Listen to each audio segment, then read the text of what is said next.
Have you ever gotten out of a toxic relationship, looked at yourself in the mirror, and had that awful sinking feeling?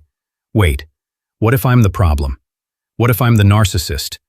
If you've ever had that thought, I need you to listen closely. You're not alone, and you are not crazy. There's a very specific, twisted reason this happens. That intense self-doubt isn't a sign of your own toxicity. It's a symptom of the abuse you've survived.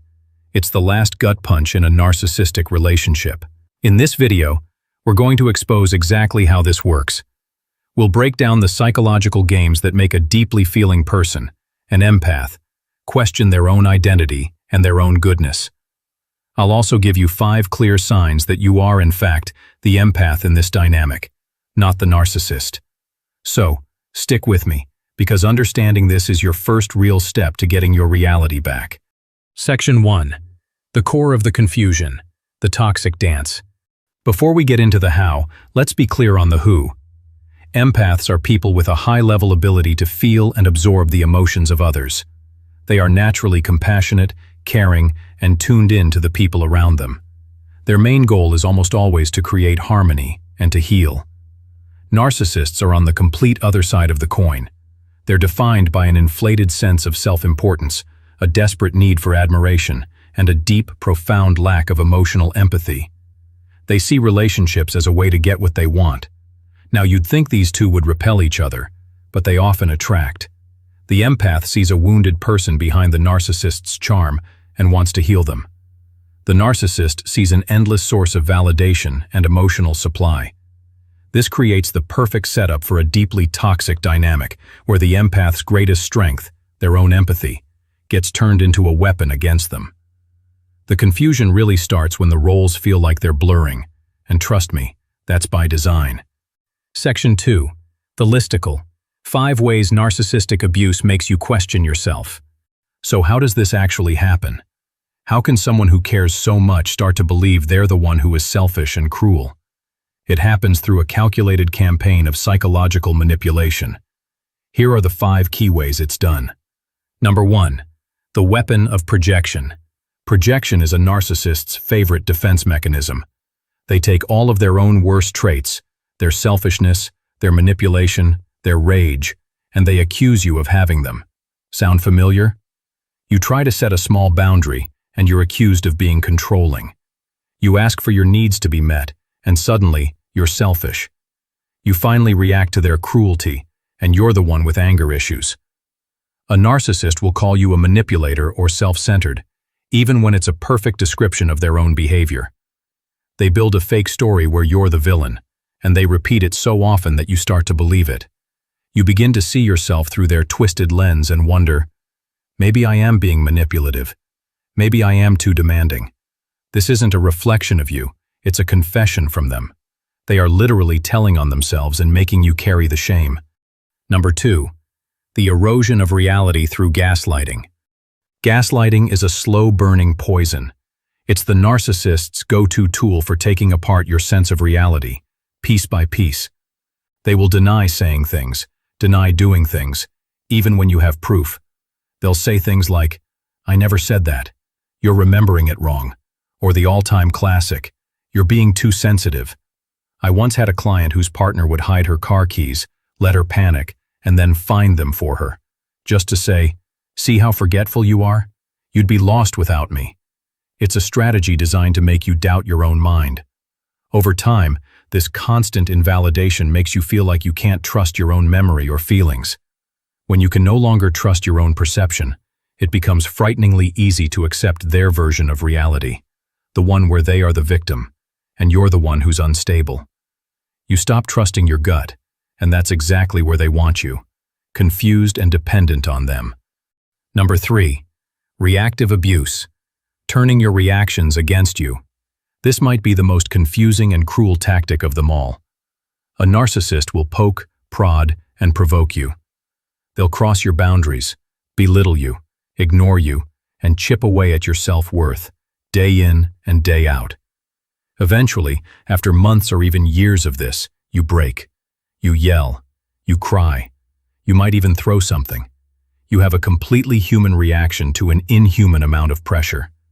And right then, in that moment, the narcissist becomes perfectly calm. They'll look at you with this cool, detached expression and say, "See? You're the abusive one. You're the one with the problem." This is reactive abuse. They intentionally push you to your breaking point just so they can use your reaction as proof that they're the real victim and you're the unstable one. It is a trap. A trap that they'll deliberately push you into in front of others. They needed you to mirror their chaos to validate their story, which frees them of any responsibility. And because you, as an empath, feel terrible for losing your cool, you absorb all the blame, horrified at your own actions, and wondering if they were right about you all along. If any of this is hitting home, if you're feeling that knot in your stomach because it sounds so familiar, take a second to hit that subscribe button. You are not alone in this, and this channel is a place for understanding and healing from these exact dynamics. Your subscription helps our community grow and lets others who need this message find it. Number 4. The weaponization of your empathy. An empath's default setting is to see the good in others and to understand their pain. You can probably sense the deep-rooted insecurity and shame that fuels a narcissist's actions. Your instinct is to help them, to heal them, to love them through their brokenness. A narcissist will exploit this without a second thought. They'll play the victim, telling you sad stories about their crazy exes or their tough childhood to reel in your sympathy. Then, when you try to help or connect, they'll frame it as you being controlling. Your desire for emotional intimacy is labeled as neediness. Your sensitivity is suddenly a flaw. You're too emotional. They make you feel guilty for the very traits that make you a compassionate person. You start doubting your own intentions. You ask yourself, is my desire to help just a selfish need to feel needed? Is my empathy just another form of manipulation? They twist your greatest gift into a source of shame. Number 5. The blurring of boundaries and loss of self. Narcissists don't see other people as separate individuals, so they have no respect for boundaries. In a relationship with a narcissist, your identity, hobbies, friends, and sense of who you are slowly get worn down. They isolate you until their world becomes your entire world. Over time, it becomes incredibly hard to tell the difference between your own feelings and theirs. This creates a massive identity crisis. You look in the mirror and genuinely don't recognize the person looking back. You've poured so much energy into managing their emotions, walking on eggshells, and trying to be who they wanted you to be, that you've completely lost track of who you are. When the relationship is over, this loss of self is devastating. It's in that empty space that the question, "Am I the narcissist?" can really take hold, because you don't have a strong sense of your own self to ground you. Section 3. The litmus test. How you know you're the empath. So, if you're sitting here, lost in this fog of confusion, how do you find your way out? How can you know for sure that you're the empath and not the narcissist? Here are 3 simple but powerful litmus tests. First, you genuinely worry about it. The fact that you are even worried that you might be a narcissist is one of the biggest signs that you're not. Narcissists, by definition, have a very limited ability to truly self-reflect. Their entire ego is built to deflect blame. They might ask, "Am I the narcissist?" But it's usually for show, a manipulative trick to get sympathy. You, on the other hand, are probably agonizing over it. You're replaying conversations, picking apart your own actions, and feeling massive guilt and shame for every time you weren't perfect. That deep, painful self-examination is the signature of an empath. A narcissist worries about their image. An empath worries about their impact. Second, you feel guilt. They deflect blame. Think about how you feel after a fight. Do you carry a heavy feeling of guilt, even when you were the one who was wronged? Empaths tend to internalize blame and feel responsible for other people's feelings. You probably feel guilty for setting a boundary or for how you reacted to being abused. A narcissist, on the other hand, deflects blame no matter what. It is always someone else's fault. They are the forever victim. If you're the one carrying the guilt for the entire relationship, you are almost certainly the empath. Third, your goal is connection, not control. When it comes down to it, ask yourself what you really want in a relationship. Do you crave real emotional connection, understanding, and harmony? Or do you crave admiration, validation, and control over the other person. Empaths are driven by a need to connect and give love. Narcissists are driven by a bottomless need to be admired and to control their world and everyone in it.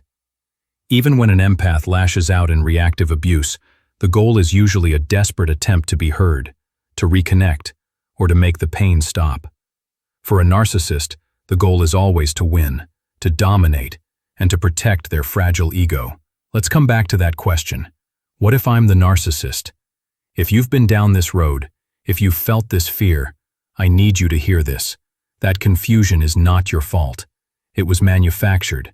It was planted in your head as one last cruel form of control. The self-doubt, the shame, and the questioning of your very identity. Those aren't signs of your flaws, but scars from a battle you were manipulated into fighting. Your empathy isn't a weakness. Your sensitivity isn't a flaw. They are your superpowers, and they were taken advantage of. The healing journey starts right now, with this knowledge. It starts with separating who you are from the abuse you went through. It starts with rebuilding your self-worth, one day at a time, and learning to trust yourself and your reality again. You are not who they said you were. You are the person who survived them. If you're ready to take the next step in rebuilding your identity after narcissistic abuse, subscribe for more videos on spotting narcissism and toxic behaviors. Thank you for being here, and remember to be kind to yourself. After all you've been through, you've earned it.